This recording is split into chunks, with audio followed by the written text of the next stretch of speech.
Hello बच्चों, let's read the question. The question says which of the above point is correct. Question के अंदर हमें कुछ statement given है, first, second, third and fourth, और हमें बताना है इन गिवन स्टेटमेंट में से कौन सी स्टेटमेंट हमारी करेक्ट है।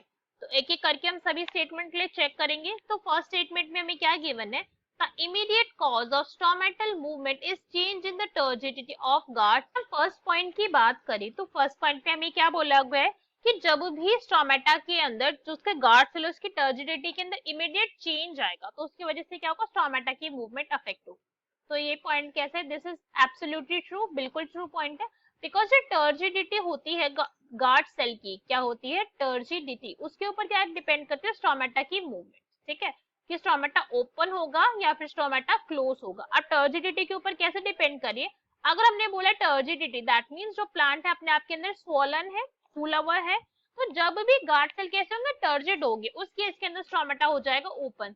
तो जब भी टर्जिडिटी कैसी है, जब भी टर्जिडिटी है यहाँ पे हाई, ठीक है, टर्जिडिटी जब भी हाई होगी तो गार्ड सेल उस टाइम में क्या करेंगे, स्टोमेटा को ओपन करवा देंगे। जब भी टर्जिडिटी बोल सकते हैं हम कि कैसी होगी, लो होगी, या फिर हम बोल सकते हैं कि गार्ड सेल जब भी कैसे होंगे, फ्लैसिड होंगे, जब वो ज्यादा स्वोलन नहीं होंगे तो उस केस के अंदर क्या हो जाएगा, स्टोमेटा हो जाएंगे क्लोज।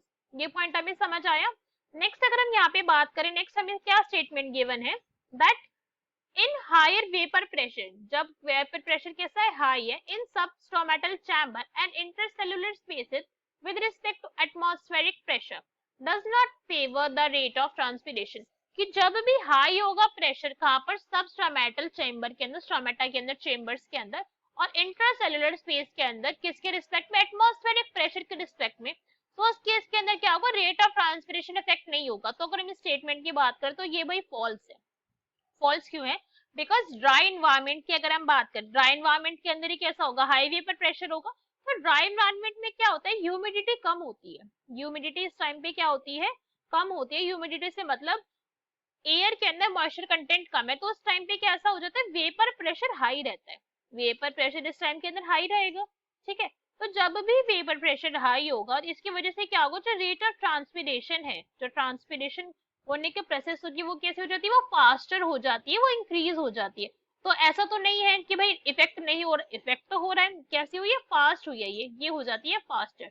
तो क्वेश्चन के अंदर हमसे बोला था कोई इफेक्ट नहीं हो रहा, डज नॉट फेवर बोला, बट फेवर तो कर रहा है ना ये, तो ये इनकरेक्ट हो गई। नेक्स्ट स्टेटमेंट की अगर हम बात करें, नेक्स्ट स्टेटमेंट हमें यहाँ पे क्या गिवन है, that favour force generated by transpiration create a pressure sufficient to lift xylem size water columns over 130 metre high. कि जो प्रेशर क्रिएट होता है किसकी वजह से, ट्रांसपिरेशन की वजह से, वो इतना ज्यादा होता है कि अप टू 130 मीटर्स तक जो वाटर है उसका ट्रांसपोर्ट हो जाता है। तो ये पॉइंट कैसा है, बिल्कुल ट्रू है।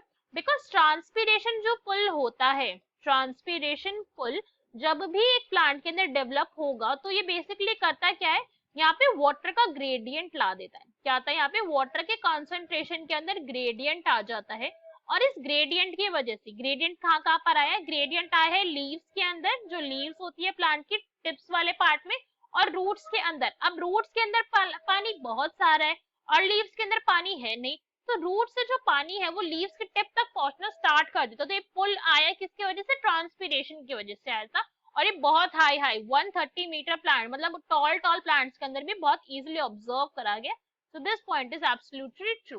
नेक्स्ट स्टेटमेंट की अगर हम बात करें तो नेक्स्ट स्टेटमेंट क्या गिवन, अंडर लो ह्यूमिडिटी, लो ह्यूमिडिटी के टाइम पे ऑप्टिमम टेम्परेचर जितना रिक्वायर्ड होगा उतना, गार्ड सेल जब टर्जिड है, मॉइस्ट सॉइल है, ट्रांसपिरेशन कैसी होगी, हाई होगी। तो ये स्टेटमेंट कैसी हो गई, बिल्कुल ट्रू हो गई। ह्यूमिडिटी वाला पॉइंट तो अभी हमने देखा था, this is absolutely correct. Turgidity ज्यादा होने से भी क्या हो रहा था, ओपन रह रहे थे ये, उसकी वजह से क्या होगा, ट्रांसपिरेशन का रेट हाई रहेगा। तो ये पॉइंट भी हमारा करेक्ट है। तो टेम्परेचर भी डिपेंड करा है, टर्जिडिटी के ऊपर भी डिपेंड करा है, मॉइस्ट सॉइल के ऊपर भी डिपेंड करा है। बिकॉज कंसंट्रेशन का ग्रेडियंट तभी बनेगा जब रूट के पास वाटर ज्यादा कंटेंट के अंदर होगा और लीव्स के अंदर कंटेंट कम होगा। तो ये पॉइंट भी बिल्कुल करेक्ट है। लास्ट हमें क्या आगे बने, यहाँ पे जो पॉइंट है दैट इज ऑप्टिमम टेम्परेचर। जब टेम्परेचर कैसा होगा, ऑप्टिमम, दैट मीन जैसा चाहिए वैसा टेम्परेचर है। तो टेम्परेचर जब होगा हाई तो उसके अंदर, केस के अंदर क्या होगा, ट्रांसपिरेशन का जो रेट होगा वुड बी हाई। तो ये पॉइंट कैसा हो गया, दिस इज एब्सोल्युटली ट्रू। तो हमारी फर्स्ट स्टेटमेंट करेक्ट है, हमारी थर्ड स्टेटमेंट करेक्ट है, एंड हमारी फोर्थ स्टेटमेंट करेक्ट है। So our correct answer will be B, that is first, third and fourth statement are correct. Hope you understood it well, best of luck, thank you.